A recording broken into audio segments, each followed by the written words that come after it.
So, Hoyoverse just dropped a bunch of everything interesting information in upcoming characters, including weapons and all of that. Now, in all of those information, our new weapons, the Hunter's Path, or in other words, Tighnari BIS option, is going to be coming as well, which is why I want to make this quick videos looking into this weapon and see whether it's going to be worth it for you guys to pull, because I know that some of us are going to be pulling for the weapon, because at least for now, from what I can see, the aesthetic design of the weapon is actually very good out of all the bow we have right now. Now guys, whether you're going to be pulling for any characters or weapon or not, we all know that Primogems is just a very important source in the game, which is why in collaboration with SuperaTom, we're doing a 6,480 Primogems pack giveaway once Tighnari banner drops this week. So if you want to have a chance to successfully pull for your favorite character during patch 3.0, be sure to subscribe to my channel and join my Discord server where I will be holding the giveaway. Link to Discord down in the description, guys. So the Hunter's Path, it gives you a base of 541 attack with a 44% crit rate, which is something that's similar we've seen on our Jade Cutter, which is an amazing weapon also. 541 is kind of like the makeup to balance out the whooping high number of crit rate as holding this weapon. You basically never have to worry about your crit number. You should get at least around 60% usually when using these kind of weapons. Now what determines whether the weapon is good also comes a lot down to its passive, in which the Hunter's Path gives you an all around 12% elemental damage bonus, plus whenever you deal a charge attack, there will be a buff that buffs your specific charge attack damage by 160% of your EM. Now the effect will be removed after 12 charge attack or 10 seconds and only happens once every 12 seconds, which means there will be at least a 2-second cooldown if you have the effect expire at 10 seconds. Okay, here's going to be my impression on the weapon. Now the weapon has really good secondary stats of 44% crit rate, which we already know, and it is something that I really love seeing on weapons like these. However, it's currently a completely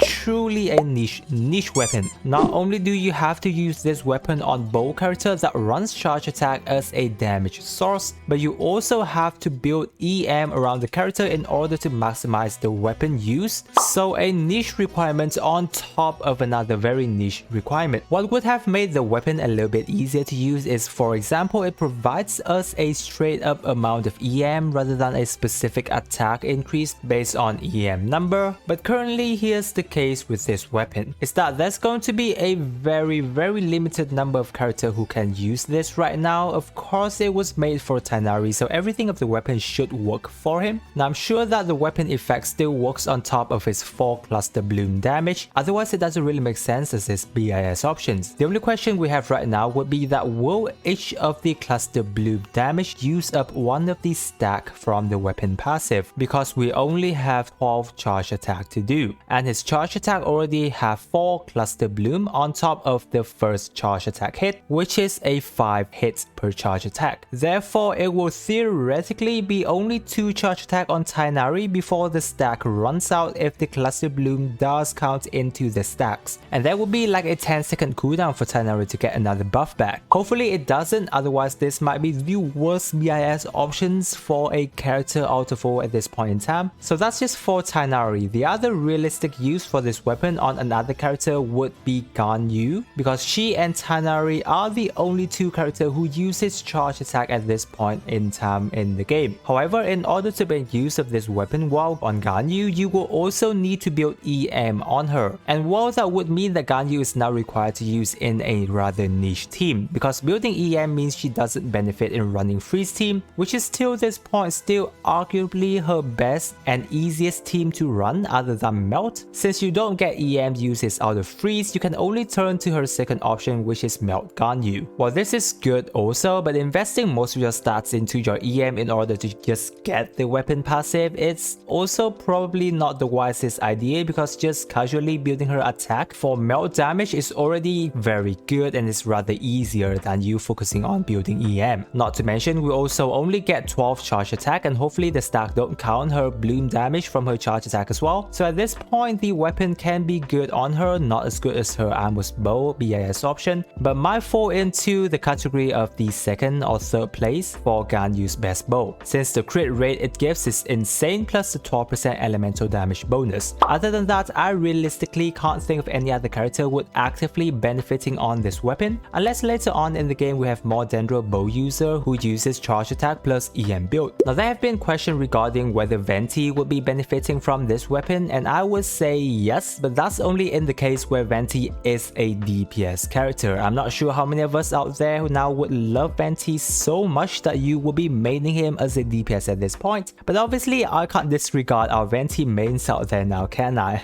So it will be pretty good on DPS Venti, as you want to build him full EM if you can, and he will get charge attack damage boost from it, which is okay, since DPS Venti usually want to do his charge attack which have decent scaling. So should you pull for the Hunter's Path? The answer is, guys, an absolutely. Well, it depends on you first, right? If you love the weapon design, or you're going to be a Tighnari main who pulls for him a lot, then the weapon is surely for you. That's usually the most important factor in deciding whether to pull for a weapon. However, from meta wise, it's a hard no, because it's just an absolutely not worth it weapon at this point, since it's very niche. Theoretically, you could say that you can pull just to benefit off of the 44% crit rate and 12% elemental damage bonus, but since we've already got way better bow weapon at this point, especially like the Aqua Simulacra or the Amos Bow and Skyward Harp, where you basically can get for free from standard banner. If you're really lucky, of course, you're just better off hold on tight onto your Primogems and save for our cute lovely Kusanali. Am I right? Or am I right? So I hope that this quick video have been able to help you shed some light onto your decision of pulling for the Hunter's Path or not. Anyway guys, Sumeru is right around the corner, and if you haven't really looked into preparing for these 10 things, then I would really recommend you to check out my videos where I go through the top 10 list to help you get a very good head start once you enter Sumeru. I am sure it's going to be very helpful for you guys. Again guys, if you're new to the channel, be sure to subscribe to not miss out on my future videos, plus I do usually do a lot of giveaways as well, so you can benefit from that too. And with that guys, I wish you a super day, and I will catch you on the next video.